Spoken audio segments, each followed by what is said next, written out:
magandang umaga. It's another day off. And for today's video, pupunta tayo ng Cavinti, Laguna. So guys, first time namin pupunta doon. So tara, samahan nyo kami. Tingnan natin kung magaganda rin ang mga view papunta doon.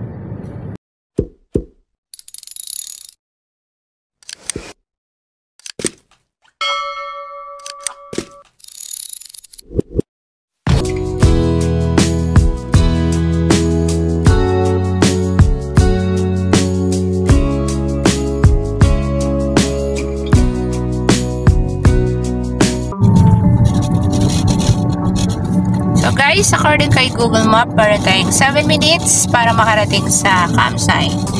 So, for the meantime, enjoy nyo na lang muna itong view. Actually, first time natin dadaan. First time din namin dumaan dito. So,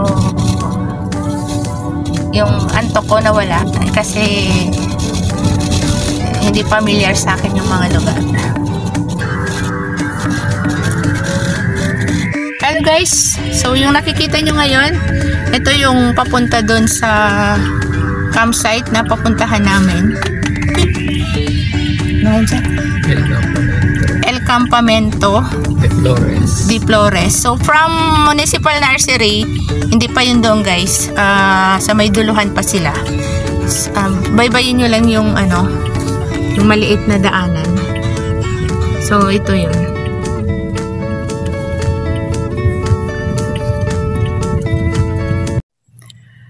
Hi guys, so nandito na tayo sa El Campamento de Flores. So ito yung entrance ng campsite, papasok. So ayan yung lake. So ito yung parking nila dito. So yung campsite nandun sa may baba. Hi guys, so ito na yung yung camping ground. Ang parking dito sa unahan. And then ito ang camping ground. Ang kagandahan dito guys, meron silang platform. Gumawa sila ng platform na pwedeng paglagyan ng yung tent. And then may mga tipi house o e-houses na pwede nyo ring i-rent. And then itong sa likod ko, yan.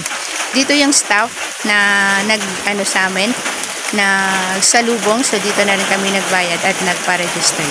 So hindi naman ganong kalakihan yung campsite, pero guys maganda rito, tahimik, presko ang hangin, and then yung viewing nyo, ang view nyo ay yung lake. So kung gusto nyo magmuni-muni, takasan mo ng ingay ng Metro Manila, recommended yung lugar na ito sa tahimik. So dahil siguro sulo namin yung campsite, depende na rin siguro kung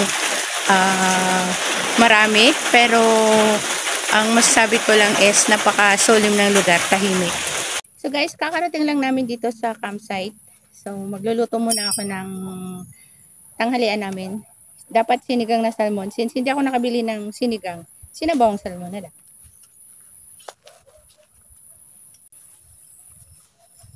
So guys, si Chris magsiset up ng tent habang nagluluto ako ng sinabawang salmon para makakain na kami maya-maya.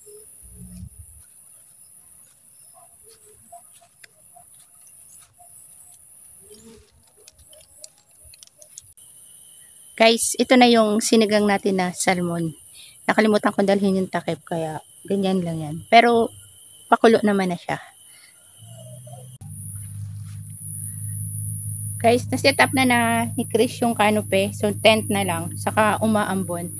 Sana ma-set up muna namin yung tent namin bago bumagsak yung ulan. Guys, set up na namin yung tent.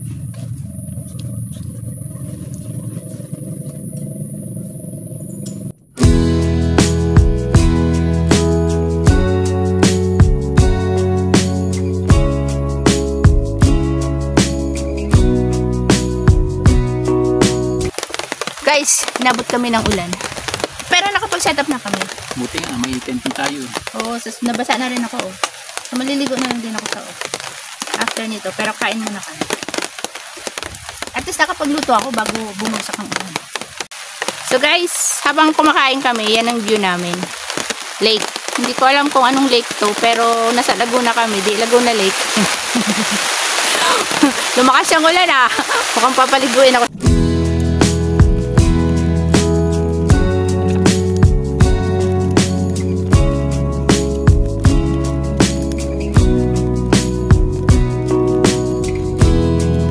So guys, ito na yung setup ng aming tent. So maulan ngayon dito sa Cavinti, Laguna. So ayan si Chris, nagpe-prepare ng kanyang Busy na naman, busy. busy. Busy na naman para makatagay na. Nag-prepare ng kanyang pulutan. Ang pulutan mo. Nagawa kong dinakdakan. Yun ang masarap na pulutan talaga. Pangmalakasan pulutan. So ayan guys. Mamaya mag-iigaw ako. So guys, ito na yung tent namin at yung view namin ay itong lake. Actually guys, solo namin ang campsite ngayon, even though na holiday ngayon. Nag-uwian na yung iba. So kami lang ang dumating. Solo na naman namin tong campsite. Time check, 7:51 dito sa campsite. Kasakalokayin, kakain kami ngayon ng dinner. Yung ulam namin kaninang tanghali may tira pa. Saka ulo ng tuna na inihaw. So guys, tara, kain tayo.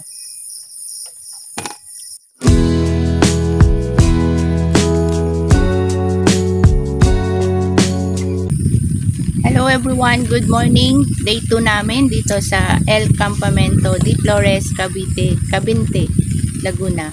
At maulan na umaga guys. Kagabi, magdamag yung ulan.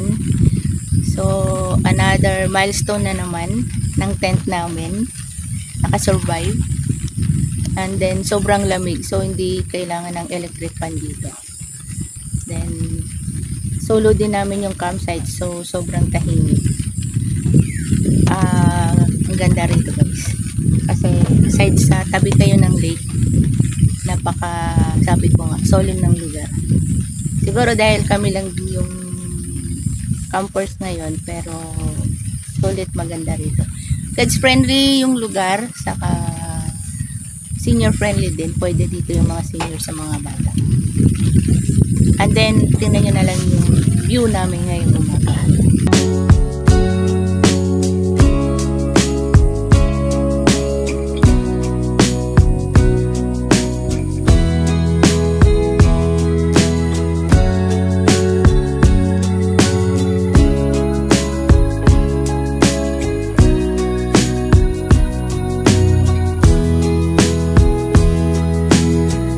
Hello guys! So, good morning dito sa El Campamento de Flores dito sa Cavinti, Laguna. So, ano oras na ta?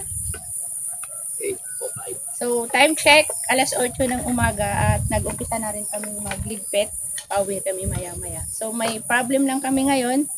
Yung canopy at tent namin, hopefully matuyo. Sana wag nang umulan.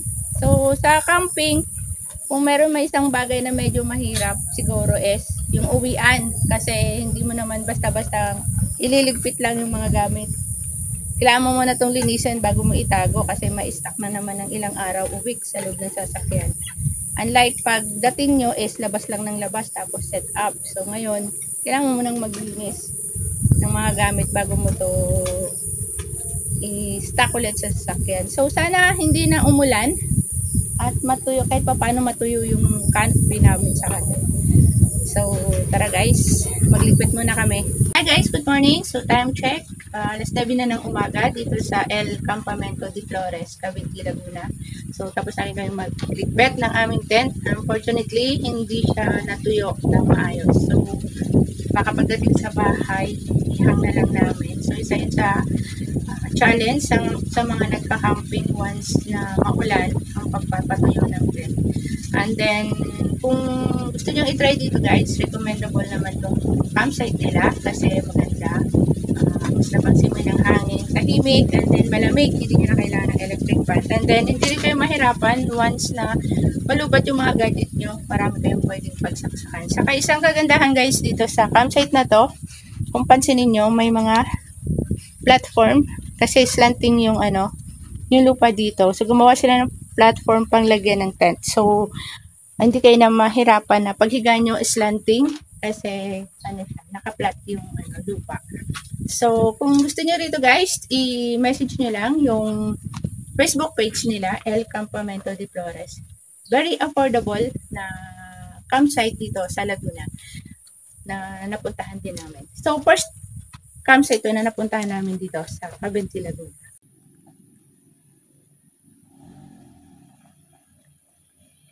Kagaya nito, medyo paahon.